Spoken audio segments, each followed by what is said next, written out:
cell, and not just any cell, but a eukaryotic cell. So that's the cellular membrane. And when people say a eukaryote or a eukaryotic cell, they most typically say, oh, that must have its nuclear DNA in a membrane-bound nucleus. And that would be true. So let's draw our membrane-bound nucleus. That's our nuclear membrane. You have your DNA in here, so let's draw some DNA. But like when we're talking about eukaryotic cells, we're not just talking about a membrane-bound nucleus. We're also talking about other membrane-bound organelles. And in a close second place for a membrane-bound structure that is very important to the cell would be the mitochondria. So let's draw some mitochondria right over here. So I'll talk a little bit more about what these little squiggly lines that I'm drawing inside of the mitochondria are. This is actually a little bit more of a textbook visualization, as we'll learn in a few minutes or seconds. That we now have more sophisticated visualizations of what's actually going on inside of a mitochondria. But we actually haven't answered all of our questions. But you might have already learned that let me make it clear. These are mitochondria. That's the plural. If we're just talking about one of them, we're talking about a mitochondrion. That's the singular of mitochondria. But you might have already learned sometime in your past or in another kind of video that these are viewed as the ATP factories for cells. So let me write it this way. So ATP factories.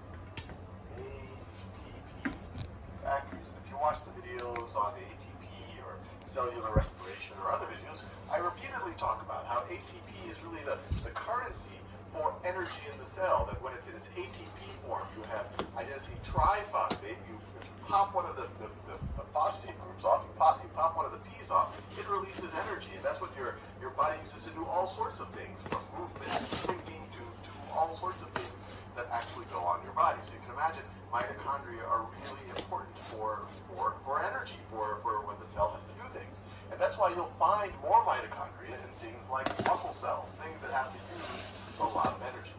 Now, before I get into the structure of mitochondria, I want to talk a little bit about its fascinating past. Because we think of cells as the most basic unit of life, and that is true, that comes straight out of cell theory. But it turns out the most prevalent theory of how mitochondria got into our cells is that at one time the predecessors, the ancestors to our mitochondria were free, independent organisms, microorganisms. So they're descended from bacteria-like microorganisms that might have been living on their own, and they were maybe really good at processing energy, or maybe they were even good at other things. But at some point in the evolutionary past, they got ingested by what the ancestors of our cells, and instead of just being engulfed and being torn to shreds and kind of being digested and eaten, it was like, hey, wait, if these things stick around, those cells are more likely to survive because they're able to help process glucose or help generate more energy out of things.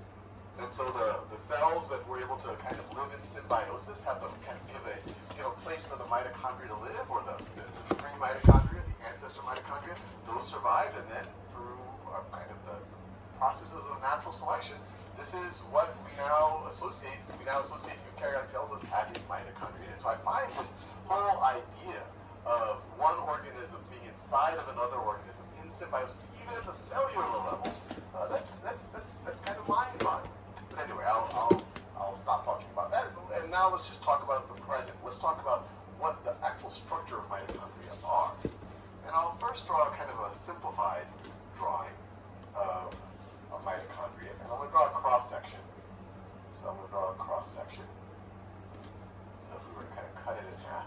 So what I've drawn right over here, this would be its outer membrane. This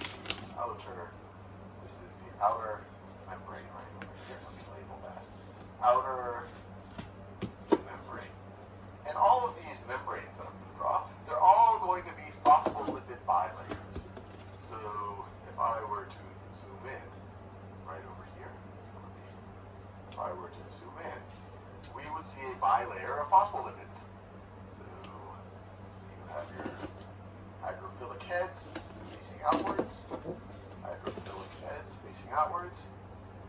and your hydrophobic tails facing inwards.